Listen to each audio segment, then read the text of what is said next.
Amy. Hi, Carol. Oh, hey, Maureen. Good morning. How are you? Good. Good morning. Good morning. Morning, Elaine. Good morning, everyone. Good morning. Hey, Donna. Hey, Donna.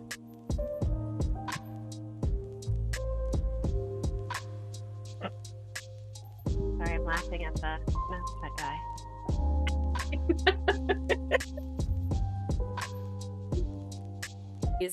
Wow, look at that screen. Yay. Yay. I know everyone's time is precious, so let's see. I'm going to make sure Jenny's like, oh. Well, good morning, everyone. What a fabulous turnout. We're so thrilled to have everybody here this morning.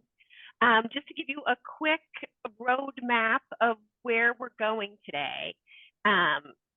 I'm going to share a little bit of overview information about Aurora and kind of our strategies and priorities and our research that we've been able to partner with folks on. And then we'll be thrilled to introduce Amanda Freeman, Associate Professor from University of Hartford, because we really want to use this opportunity to share some of the research that we've done, but also to kind of highlight key issues that we see pertaining to women's access to college success, particularly if they're women of color or they have limited economic means. So we really want to be able to share that information to hopefully produce programming that will help more of them obtain their college degree in Greater Hartford. That's really our goal. So again, thank you so much for being here this morning. Oh, and so then after Dr. Freeman, Marie will come on and she'll share the kind of nuts and bolts of the grant application process that she does such a fabulous job of stewarding, right? Anyone who's ever worked with Marie will certainly appreciate that. And thrilled to have our colleague, Sadeja Blake, our office manager, and now you saw her beautiful slideshow at the beginning. So thanks so much, Sadeja. All right, so Aurora Women and Girls Foundation, we're based in our catchment area is Greater Hartford. So that's Hartford County and the city of Hartford. And really our big reason for being is women's funds really recognize the gap in charitable giving. So, you know, when we're talking about being more than half of the US population, for the big money of charitable giving, and that's from individuals, corporations, foundations, which I think in that $385 billion number is from 2019. Currently, the number has actually dropped. It was 1.9% when we made this slide. It's now 1.8% of charitable dollars are specifically directed to programs that serve women and girls. If we're talking about women and girls of color, that drops again to 0.5%. So really what Aurora knows and what Women's Funds know and what all of you know is that women are a fabulous charitable investment, that when we put those resources to women and girls, they change themselves, their families, and their communities, and really the world, right? So that's sort of why Aurora exists, and kind of our overall goal is to move more of those resources in our specific neighborhood. Okay, so then I just briefly want to touch on two of our strategies for really spreading the word about the power of philanthropy that's directed with a gender lens, and invite you to join us. So coming up this spring, we'll be having another cycle of our Women's Giving Circle. This is an incredible opportunity where women come together and really experience what it means to kind of collaboratively put their resources together and impact their community. We have funded some amazing organizations, many of whom are on the Zoom right now. And it is a really just kind of a magical community that we've built of both the programs that we fund and the fabulous women that join us for the Giving Circle. And then we're gearing up again for our annual 100 Men campaign. This is where we invite male community leaders to stand up for women and girls. and spread the word about the power of philanthropy that's directed to them. So we're looking forward to that, and I hope if you all have any men you want to send our way, we'd be happy to recruit them to join us. Thanks. All right. So in addition to what we're going to be talking about later, our larger grant making around women's college success and our Giving Circle are two major grant opportunities. We also really believe that the more data that we can share about the status of women and girls in Greater Hartford, in Connecticut in general, right, the better that programming will be that addresses their needs, and that we really hope that nonprofits will be able to use this data to secure more funding, right? Use it for grant proposals, use it to share with their donors about the need in the community. So you can find our Women and Girls data platform that kind of puts all this publicly available data in one spot, right? And you can find it from our website or at womenandgirls.ctdata.org. And we partner with the Connecticut Data Collaborative on this effort and have been doing that since 2019. Next slide. And we've also produced some major research reports, again, in collaboration with Connecticut Data Collaborative and women's funds across the state and with nonprofits, government agencies. I am super proud of Essential Equity, which was our COVID-19 report. We were among the first in the nation to have real-time data on the impact of the pandemic, particularly on women of color. And as we'll see when we're talking about, I won't keep blabbing on about that. Then we followed that up with our work on the eviction crisis in Connecticut. We were really proud to partner with Connecticut Fair Housing Center and again, Connecticut Data Collaborative.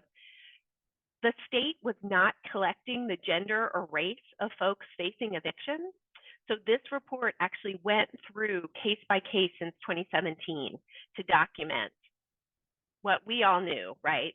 That women of color were disproportionately affected by the evictions that were happening in Connecticut. And what we're seeing now, you're hearing a lot about housing, you're hearing a lot about the crisis of homelessness in Connecticut. And so with data like this, we're able to craft better solutions. One of which was the right to counsel legislation that now makes it so that every tenant also has access to legal representation for the first time. It hopefully will make sure that a lot of women and their kids remain housed. We just published in November Elusive Equity, a follow-up to our COVID-19 study to ask what are the continuing economic impacts of the pandemic, and we were thrilled to be featured on an episode of Disrupted. So you can also listen along with us about that to learn more. But really, we touched upon the ways in which the wage gaps continue to impact women, lack of access to childcare, the way in which women are overrepresented in low-paid service jobs, and really to be thinking about how we might make changes in some of those areas. Okay, and so for today, we'll put this up on our website.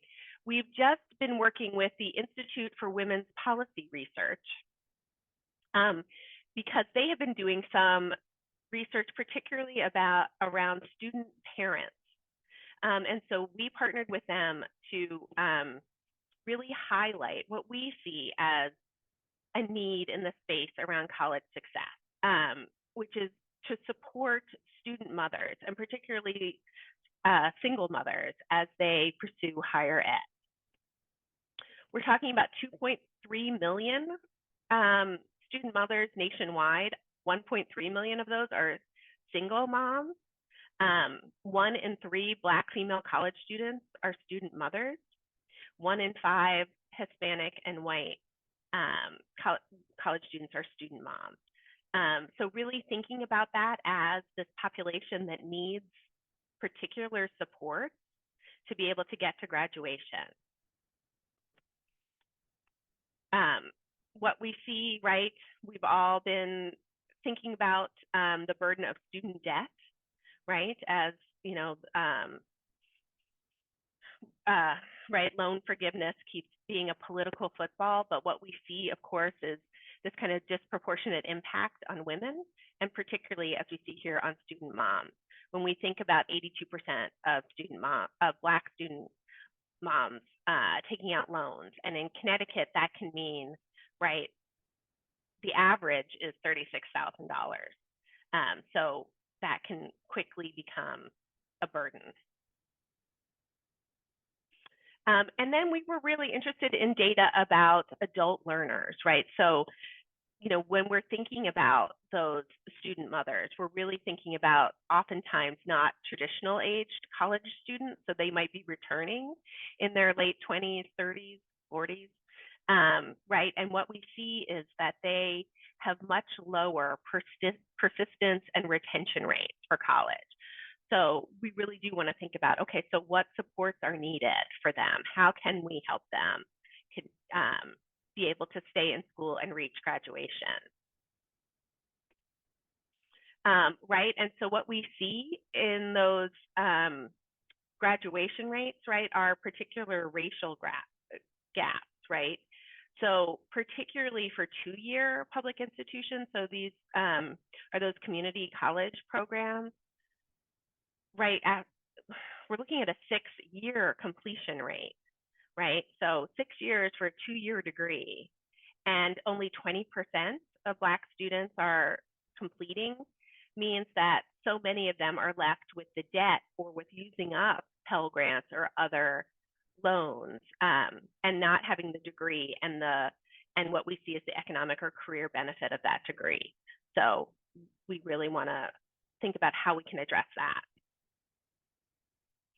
And then if we look kind of on the local level of what is the achievement gap that continue in higher ed for women in particular, right? We see that when we look at Hartford County and the city of Hartford, right, these disparities in academic achievement, right, with 6% of Black women in the city of Hartford with a bachelor's degree, only 12% of Hispanic women, only 12% of women of any race or ethnicity, right? And those numbers are simply too low, right, if we really want to build roots to economic mobility. And so I'm about to introduce our speaker, but I'll just finish up by saying we're sharing this information to try and build programs that will provide the kind of support that women need, right? Because higher education is really not designed for the populations that we're trying to reach, right? Women of color, low-income women, first-generation college students. And so we have been funding since 2016, right, these really innovative programs. And on the fact sheet that we'll share on our website also includes some of the best practices and some of the amazing programs that we've been lucky enough to partner with. So I'm thrilled to have me stop talking and welcome Dr. Amanda Freeman. We're really excited to work with her. She is Associate Professor of Sociology and Criminal Justice at the University of Hartford. We sent around her biography, but I really want to just highlight that she was the co-recipient of a Presidential Award for Early Career Scholars from the Russell Sage Foundation. And she's also won the Dentler Award from the Public Sociology section of the American Sociological Association in recognition of exceptional research and writing on the challenges facing low-income single mother-headed families and communication of research and its policy implications to a broader audience, meaning that you can read her in places like The Atlantic. Very cool. So we're thrilled to have Dr. Freeman here. If you can pick up her fabulous book, Getting Me Cheap, How Low Wage Work Traps Women and Girls in Poverty. This is going to be, I think, a really important text going forward, and I hope that you all will get your copies of it. Oh, I'll put it up where you can actually see it. So thank you so much, Amanda. There we go. You're all set. I mean, I think it's perfect because so much of what I have to say dovetails with what Jenny was talking about for sure. So as a qualitative researcher, it's really exciting to be able to share my findings with people who are kind of working on the ground with these populations. Anything that I share today, I'm happy to share the PowerPoint. I think this is making me also responsible to admit people, maybe. That's okay. I got it. We got it. No worries. So feel free to, I don't mind sharing the PowerPoint. Also, you can contact me. I'm responsive by email, so I put my email on there. I'm going to basically share an overview of some research projects that I've done. They're basically an aggregation of data from interviews and focus groups from roughly 2012 to 2021. Let's see. So all of our participants, it's a requirement to be mothers of dependent children. They self-report as low income. Basically, the way we define that in terms of research is being in receipt of at least one public benefit. And through all the samples, roughly 80% of them are single parents. I generally work in collaborations with nonprofit organizations, probably like where a lot of you are coming from. So I had interview data that was collected in Boston from 2009 to 2012, and that was with the Crittenton Women's Union. We had focus group data collected in Colorado, Georgia, Massachusetts in 2015, 2016, and that was in collaboration with 9 to 5, which many of you may have heard of. And then actually, because you so nicely mentioned my book that came out last year, the publisher actually was asking for more information about the impact of the pandemic, which I know Aurora has done a lot of work on the impact of the pandemic. We basically added phone interviews because at the time that was, the easiest way to do it. It was actually difficult to add Zoom because, as we all know, not everyone has access to those technological resources. So we added some phone interviews and basically just talking about some of these themes that emerged. I mean, really looking for critical views from the moms about how they're navigating work systems, how they're navigating school. Many of them are working and going to school at the same time. And then also how they're navigating public benefit programs. Oh, no. I always like to just start out by saying, I don't know how to turn off that dinging. That's my email. I think we all know, and I sort of saw the pictures probably skew female in terms of who's watching right now. Care work responsibilities drive inequality. This is true globally, right? I think it's underpinning this whole conversation that we're having. So I think it's important to just remember, all over the world, women are responsible for almost 80% of unpaid care work, right? So this doesn't have to be mothering, but it does include domestic labor. It includes care for your neighbor, care for elderly family members, tends to fall to women, right? According to the International Labor Organization, women perform 4 hours and 25 minutes of unpaid care work per day versus 1 hour, 23 minutes for men. So of course, this is time. I mean, we all feel a time crunch, right? That's taken away from school and work. In the United States, we actually do a little better, but women still spend 37% more time on housework, care work than men. And this work generally doesn't have economic value. So that's where we got our title, Getting Me Cheap. So the real issue here is combining that care work, which is an immense responsibility, with what tended to be crappy jobs and trying to go to school, right? So many of the women we spoke with were forced to work night shifts, shifts outside the traditional 9 to 5, and that tends to be when daycare is open, right? We talked to some people who had access to 24-hour daycare, but very rare, right? Also, much more difficult to meet childcare needs with friends and family because they may also be struggling, right? For affluent women, I think also these struggles exist clearly, but affluent women tend to buy care, right? Because that's available to them.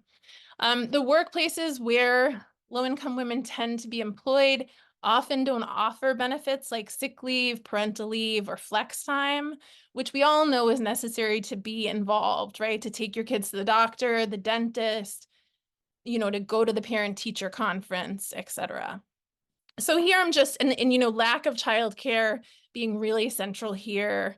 I linked to an article that we had about a nationwide article about different universal pre-K efforts nationwide, just in case that's of interest to you. Okay, so first I did link to those Atlantic articles. I do try as a scholar, I think, to, the academic journal articles are important, but they also don't reach the same population. So I try to couple, when I have an academic journal article, a more accessible news kind of article.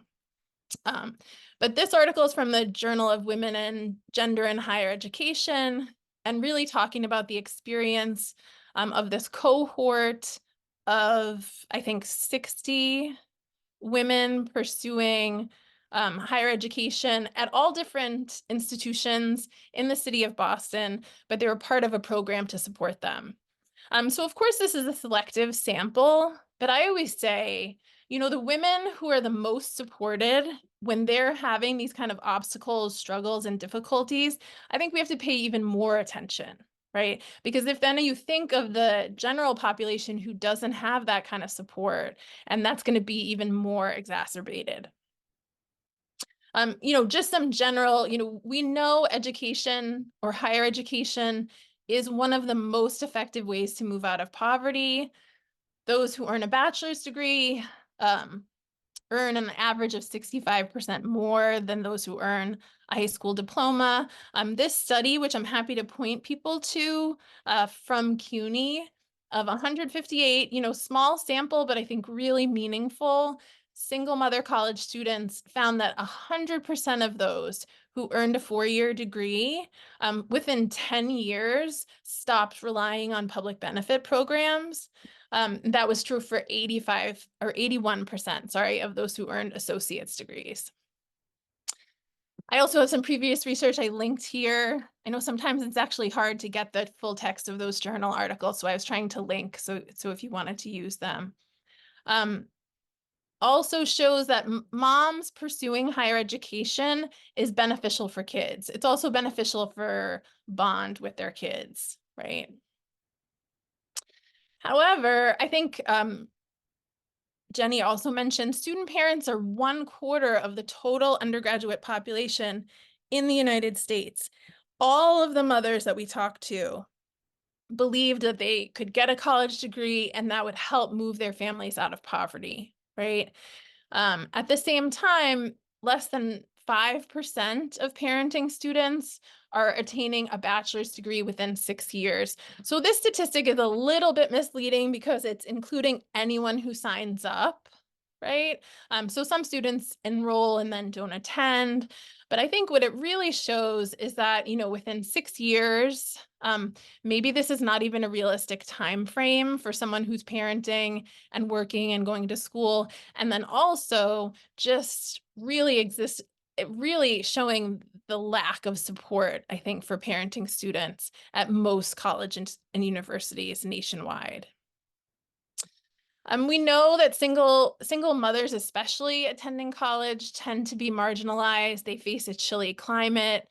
Common obstacles in the literature, financial insecurity, lack of free time, lack of reliable childcare. And of course, this really varies across the United States, but there are some commonalities.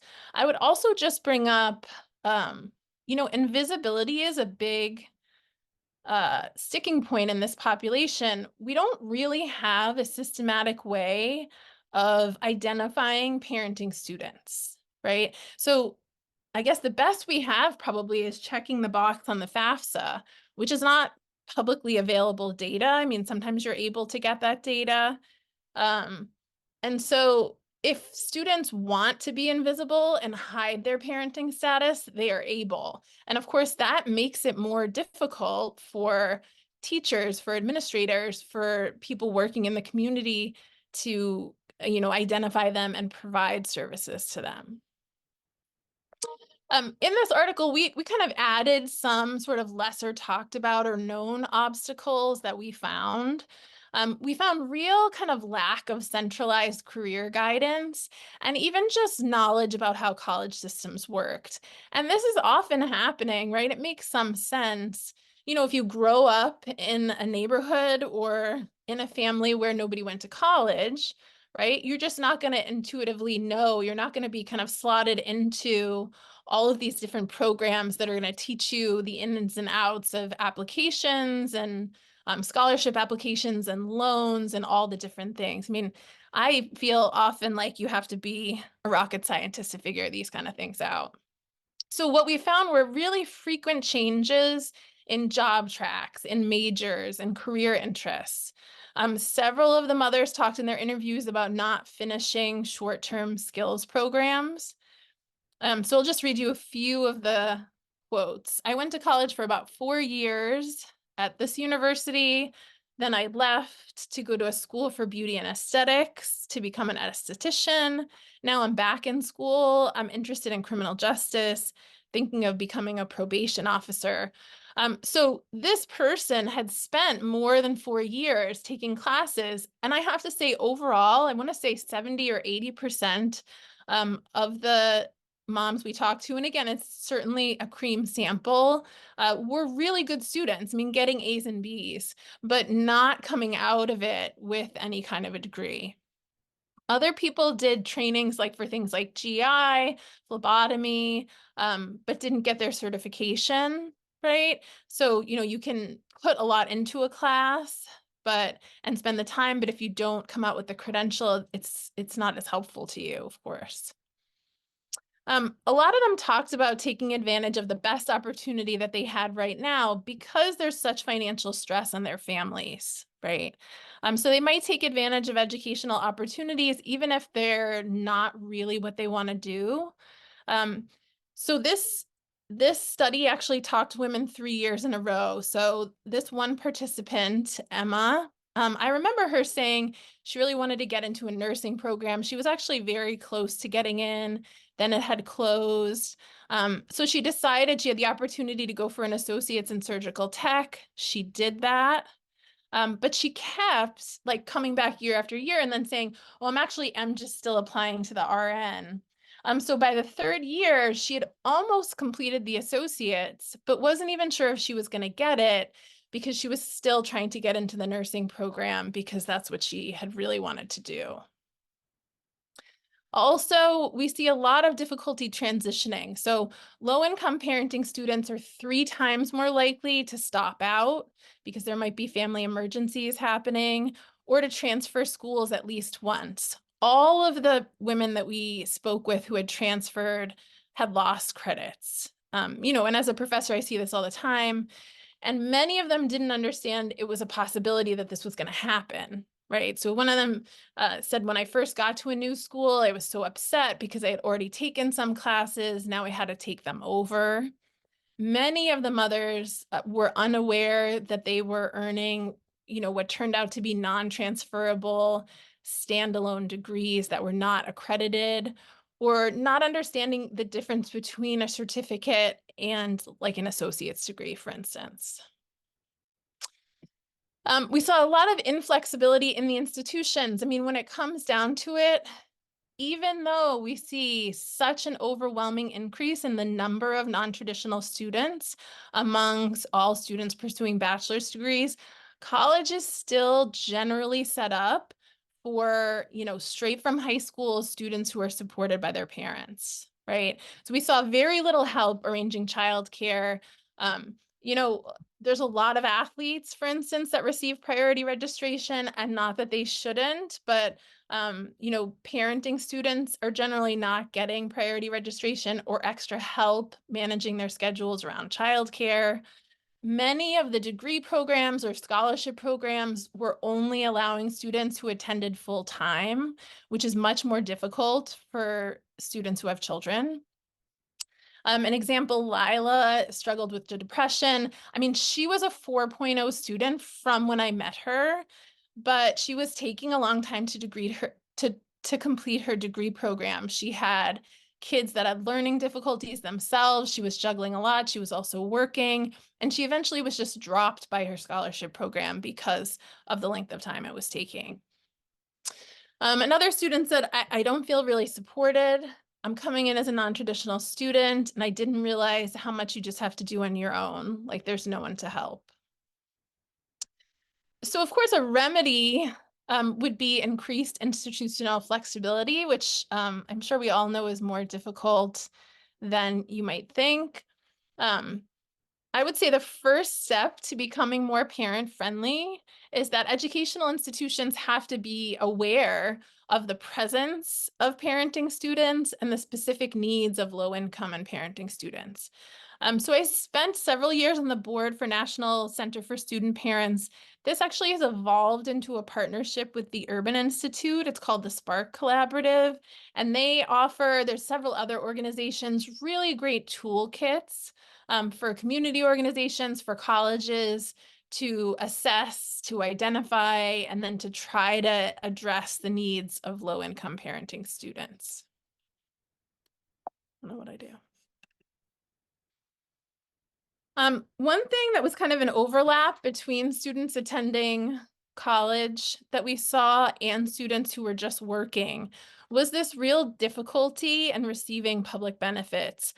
So I have observed this as a professor for, gosh, I guess a long time, 15, 20 years now. Students who are trying to, for instance, maintain a child care voucher or to receive cash assistance while they're in school. I mean, since welfare reform, of course, this varies by state, but it's become much more difficult. And just talking about how they're spending an inordinate amount of time with this processing of public benefits. Many expressed confusion about the way school hours could count toward a child care voucher. I can recall at least 3 women who had lost a child care voucher right before the start of the semester. Several of them, because they're connected to a community organization, were able to receive legal assistance and help. But as we all know, that takes a long time, right? So generally in those cases, they're not able to actually attend during that semester, and then they wind up having to wait. Okay, so switching over a little bit, this is a slightly different sample. So went from a journal article into the book that got mentioned. So I will tell you that it's coming in paperback relatively soon. So I know the hardcover is always more expensive, but if you're interested, you might wait for the paperback. Just an insider tip. But so this sample included parents who are working, receiving public benefits. And I would say roughly, I don't think I got to that. All of them were working, and roughly half were also pursuing school or skills training. We actually had several women in the sample who were working in apprenticeships, so to get into the trades. But many of the same themes were emerging. So kind of like, where were they working? Most participants were in service sector jobs, domestic labor jobs. So just as a reminder, these tend to be jobs where you can be working full time. If you have children, you're also receiving public benefits. So Walmart and McDonald's employ the most recipients of public benefits, but also in that top 25, Kroger, Amazon, the dollar store. It's an important reminder. I think the average childcare worker in the United States makes around $10 an hour, and 95% of childcare workers are women. So that leaves 1 in 7 of them living in poverty. And they also had the same, I think this was one of the themes that was somewhat surprising to us, a view of public assistance just as disruption. So really disrupting of their efforts to create stability and causing their family stress, which is counter to, of course, these programs are designed to actually help and build bridges between these times of economic stress and then, things getting better. A mother of one daughter in public housing in Boston had to actually stop looking for work because she just said, the most important thing for her family, because they had become homeless, was to find housing. And the time that was required to fill out all the applications. I mean, she also wanted to enroll in the mortgage lottery. It was just so intensive. So she was just going to the library and doing that every single day. Many of the benefit programs were also just not supportive of parenting. And there was a lot of difficulty coordinating between the programs. So in Colorado and Massachusetts, we heard from participants that there would be required meetings and no accommodation for a babysitter. They were also not allowed to bring children. And, many of the women are receiving more than one benefit program. So in Colorado, we heard from a few people that the meeting for the child care voucher, which is mandatory, was across town and almost always held at the same time as the meeting that you had to go to receive TANF for cash assistance. So this one mother was just saying, they told me I had to make a choice.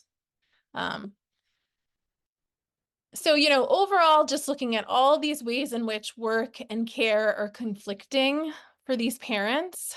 Several parents spoke of having to leave the kids on their own because they either had to go to work early or stay late.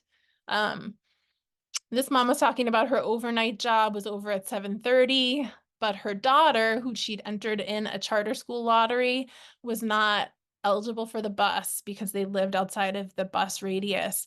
And so she was always trying to like sneak out of school, not get in trouble, and then make her daughter not get in trouble and be late for school. And she just felt like continuous guilt about this.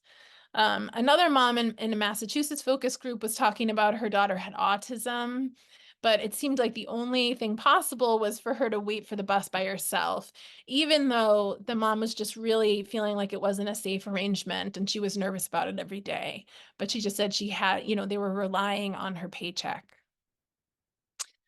I think a lot of parents identify with like when your child is sick. I mean, I always feel like, what is February vacation, right? Nobody else gets February vacation. The kids are off for a whole week. You're often required to go to meetings at schools.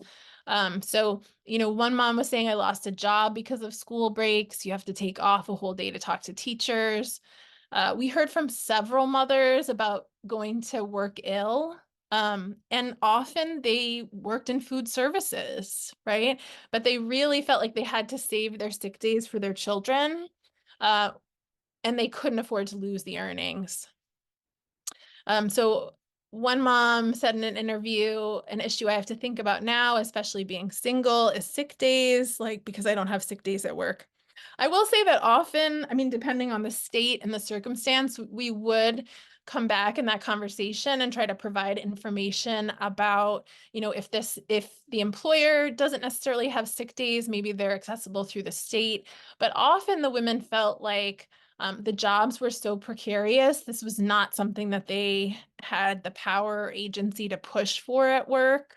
Often we found a lot of piecing together of part-time work also, so it was more complicated to access benefits, even if they were available at that job site. Many of the moms reported this kind of on-call scheduling, so they didn't know their schedule in advance, which is so difficult with childcare, right?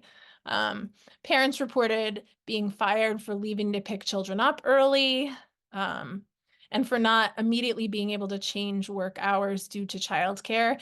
And I just want to say, I mean, all of the women we spoke with said their kids were their priority, which I think is very understandable. And in our society is generally lauded, but not in terms of trying to manage a low wage job at the same time.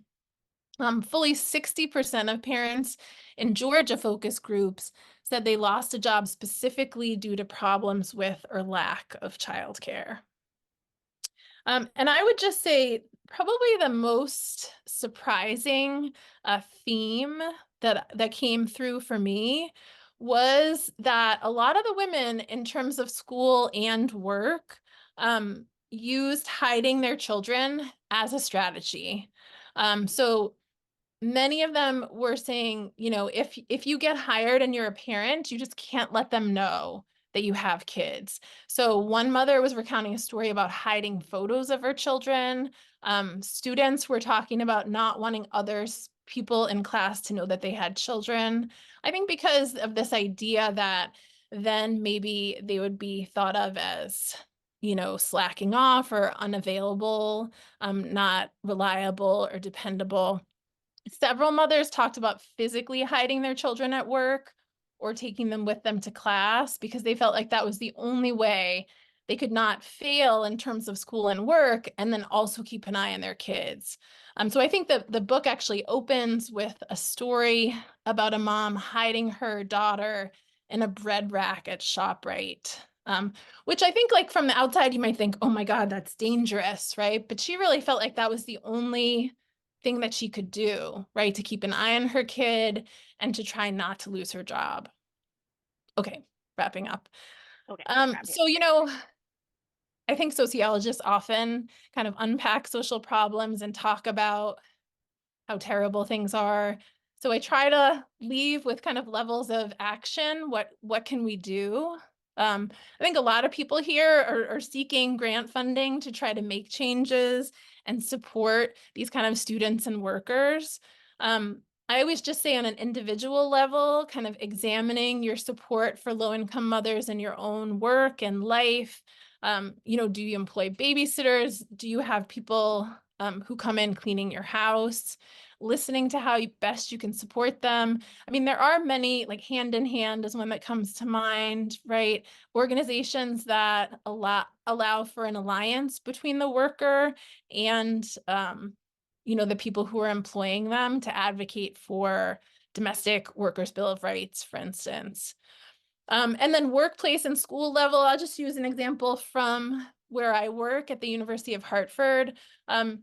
There are often different policies for salaried workers versus hourly workers, right? This is true at big companies. You know, several companies have been called out for this. Starbucks, McDonald's. At the University of Hartford, like in terms of parental leave, this is pre-Connecticut parental leave. There's a different policy, less number of weeks for staff, right, than faculty and administrators. The same is true. I talk about a longer example at UMass Amherst in the book. And then, of course, just federal and state policies, you know, asking not only what policies are being proposed, but how they impact people on different income levels. I mean, I always talk about this in terms of FMLA, great policy, but if you can't afford to go without pay, right, it's a totally different policy in terms of availability to you. We've had no change in the federal minimum wage in 13 years. And despite really widespread public support for paid parental leave and universal childcare, we haven't seen any federal action.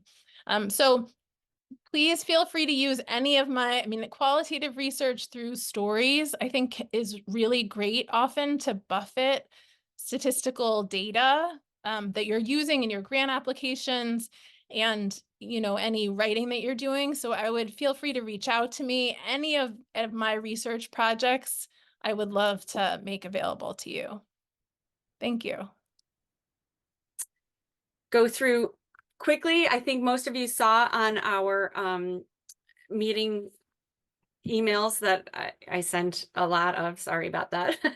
But what our grant requirements are. And this year we have $85,000 to distribute. And as Amanda spoke, you know, we say this all the time, we wish we had so much more. And when we see a room full of all of you that are doing this amazing work, we want to bring on people like Amanda to share the research and other ways to get funding. And, you know, that's what Aurora is. And that's what I do, is connect with me and try to connect you with other resources outside of just Aurora, because we wish we had all the money in the world. But that is why we want to share all of this data with you so that you're able to find other forms of funding outside of 85,000. With that money, 4 to 5 grant awards will be given. As we've said, we are looking for programs that are designed to increase college success for female students, and they must serve women within the greater Hartford area. And having a thoughtful approach to addressing the impact of gender and race on their college success. As Jenny spoke about, we have best practices put together for some of the programs that we've been working with.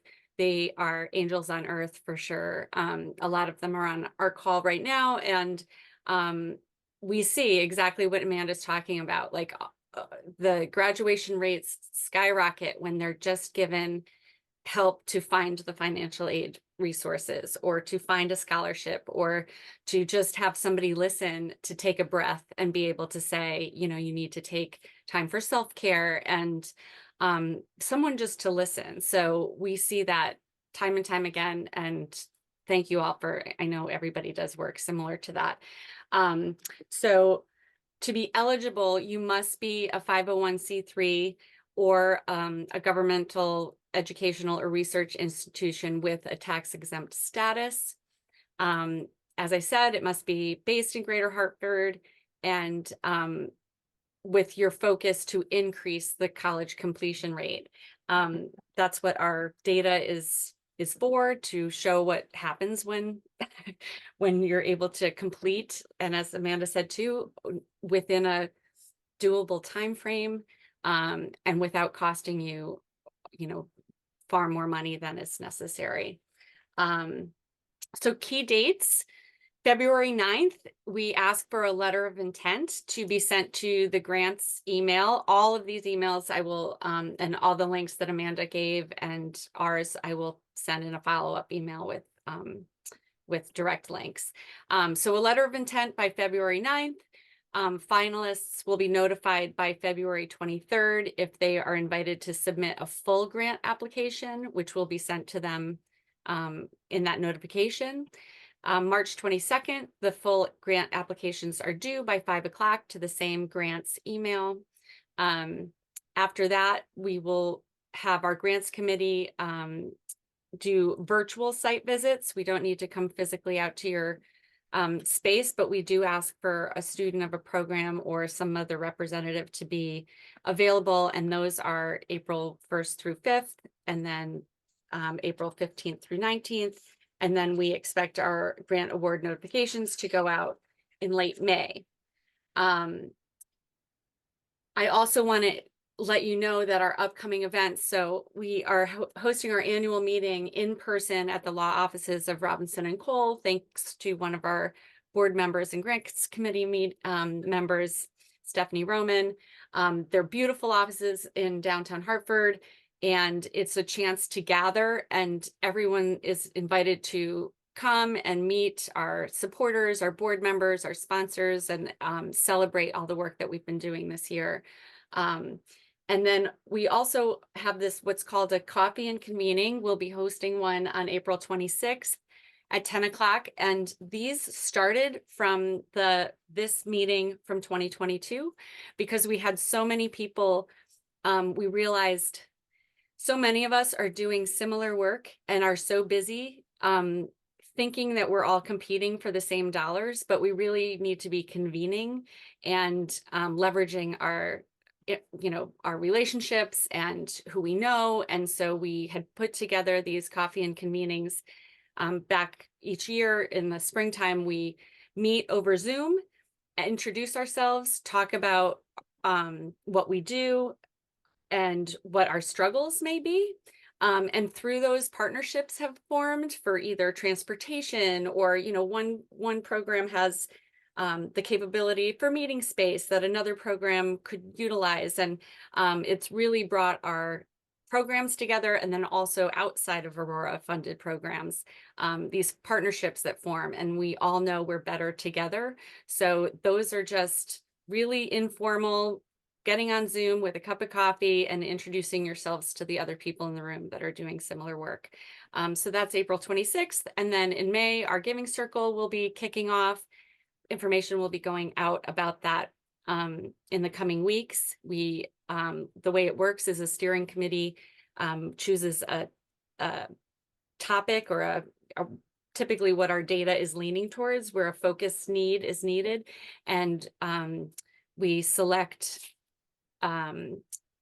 organizations within Greater Hartford that are doing amazing work. And then a pool of supporters get together and donate their money. And then they decide how to divide that up. And there's no limit to, we have donations from $25 to $2,500.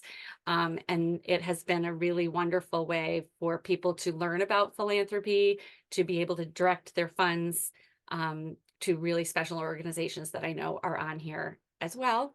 And then our 100 Men campaign, as Jenny mentioned earlier, will be kicking off in the fall as well. So I will bring it back to Jenny for questions and answers. But if you haven't already, please connect with us on social media. Sadeja does an amazing job keeping us looking like we know how to use social media. She is our fabulous creator of all the content. So we really hope that you'll do that. And I'll turn it over to Jenny. I know a lot of you need to do a stop it. Questions about the grant process, or maybe if you have questions for Amanda about her research. Amanda, thank you so much for presenting that your backed up data. So this is something I think that the majority of us who are working with these students see on a daily basis, but then it's very difficult for us to support it because we don't have that data in the background. So, everything that you have shared has pretty much supported everything that I see on my side. I'd love to read your book, and anything that you can share as far as links, that would be super helpful, because I use that information when I go to my executive team to let them know that this is why what we do is very important. Yes, thank you so much. I just found the chat, of course. So thank you to everybody. No, I agree. I mean, I think in terms of grant applications, I've done a few myself. I think being able to support kind of data sets with some anecdotal information, and then also qualitative research. I always make sure to use NVivo or some kind of qualitative database, because I do find that in terms of funders and policymakers, it gives some kind of official, right? The idea that the coding is being done officially, the data sets are being aggregated, even though it's qualitative data. So it's really gleaned from talking and looking over transcripts. Yes, so I think it's important to share those resources. I know sometimes there are these paywalls up, especially for academic journal articles. So yes, happy to help in any way I can. And we've got a couple of questions in the chat. So Elizabeth asked, what is the typical grant amount that applicants ask for and are awarded? I would say our range is between $10,000 and $25,000 per program. Yeah, and I mean, people can ask for much more, but we don't have it. So, and then Laura is asking, is there going to be a formal RFP issued, or will there be? We can look at providing an example of a successful letter of intent. I don't think we don't have a formal RFP to share, but we could share the final grant proposal or some of the questions from it.